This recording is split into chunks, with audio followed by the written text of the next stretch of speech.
पूछेलन राजिंदर पापा अपने धनी से लाल। पूछेलन राजिंदर पापा अपने धनी से लाल। कैसे कैसे लागी धनिया बाची के हरदिया लाल। कैसे कैसे लागी धनिया बाची के हरदिया लाल। पाँव से उठाई प्रभु जी सिर से उतारी लाल। पाँव से उठाई प्रभु जी सिर से उतारी लाल। ऐसे ऐसे लागी हमारा बाची के हरदिया लाल। ऐसे ऐसे लागी हमारा बाची के हरदिया लाल।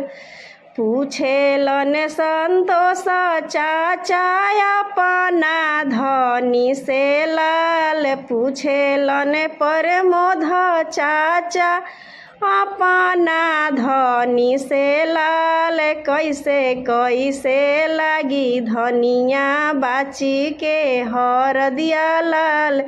कैसे कैसे लागी धनिया बाची के हरदिया लाल।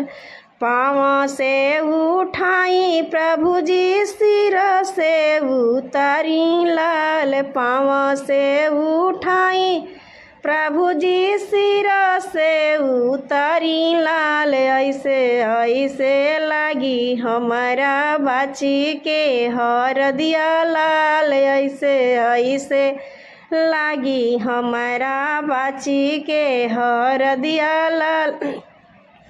पूछेलन विष्णु भैया अपना धनी से लाल। पूछेलन गौतम भैया अपना धनी से लाल। कैसे कैसे लागी धनिया बहिनी के हरदिया लाल। कैसे कैसे लागी धनिया बहिनी के हरदिया लाल।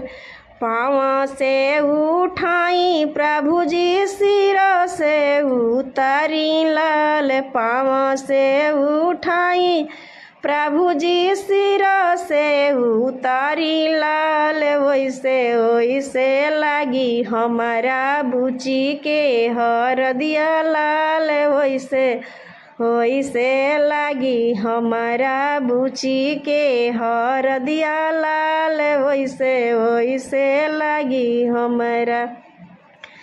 पूछेलन लाला फूफा अपने धनी से लाल। पूछेलन विजय फूफा अपना धनी से लाल।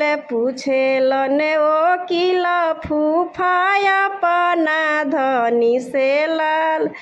कैसे कैसे लागी धनिया बाची के हरदिया लाल। कैसे कैसे लागी धनिया बाची के हरदिया लाल।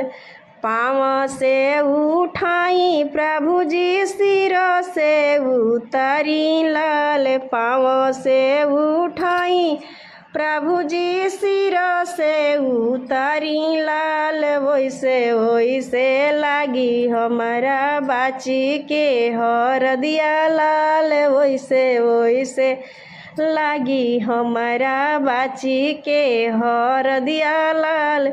पूछेलन दया मामा अपने धनी से लाल। पूछेलन दया मामा अपने धनी से लाल। कैसे कैसे लागी धनिया बाची के हरदिया लाल। कैसे कैसे लागी धनिया बाची के हरदिया लाल।